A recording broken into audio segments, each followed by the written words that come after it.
Dismayado ang pamilya ng mga biktima ng war on drugs sa pasya ng International Criminal Court na ipostpone ang confirmation of charges ni dating Pangulong Rodrigo Duterte dahil hindi umano maayos ang kondisyon nito.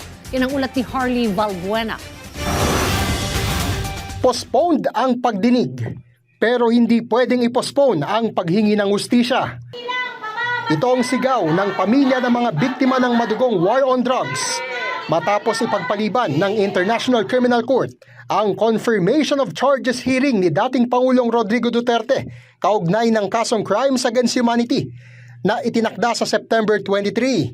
Sa desisyon kasi ng ICC Pre-Trial Chamber 1, sinabing ipinagpaliban ang pagdinig upang magkaroon ng sapat na panahon sa pagkapasya sa hiling ng kampo ni Duterte na indefinite adjournment ng pagdinig dahil not fit o wala umano sa maayos na kondisyon ng dating Pangulo para humarap sa paglilitis. Kaya naman hindi naitago ng pamilya ng mga biktima ang matinding pagkadismaya. Halos hindi ako makatulog. Hindi nga ako nakahapunan sa totoo lang, no?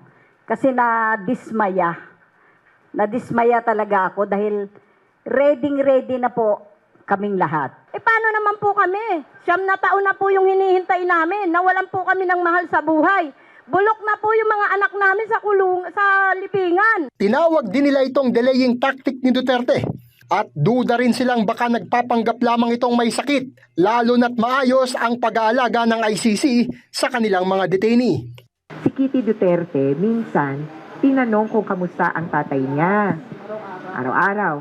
At ang sabi niya, habang nakabisita siya, pumasok ang isang custodian officer at tinatanong yung tatay niya, anong music ang gusto mo? Para relax siya sa loob ng kulungan. Dahil dito, makikipag-ugnayan ng kampo ng mga biktima sa Office of the Public Counsel for the Victims ng ICC para isulong ang pag-reset ng confirmation of charges hearing. Ayon kay Atty. Conti, umaasa silang may tatakda sa Nobyembre o Disyembre ngayong taon ang bagong petsa ng pagdinig. Pag-aaralan din nila ang iba pang legal na hakbang na pwedeng gawin. Pinayuhan din ng kampo ng mga biktima ang administrasyon ni Pangulong Ferdinand R. Marcos Jr. na wag makikipagnegosasyon sa mapanlinlang na si Duterte. Ito ay kaugnay ng bagong panawagan ng abogado ni Duterte sa administrasyon na pauwi na ang dating Pangulo. Welcome rin sa kampo ng mga biktima ang inaasahang pagtestigo sa ICC laban kay Duterte ni retired Police Colonel Royina Garma.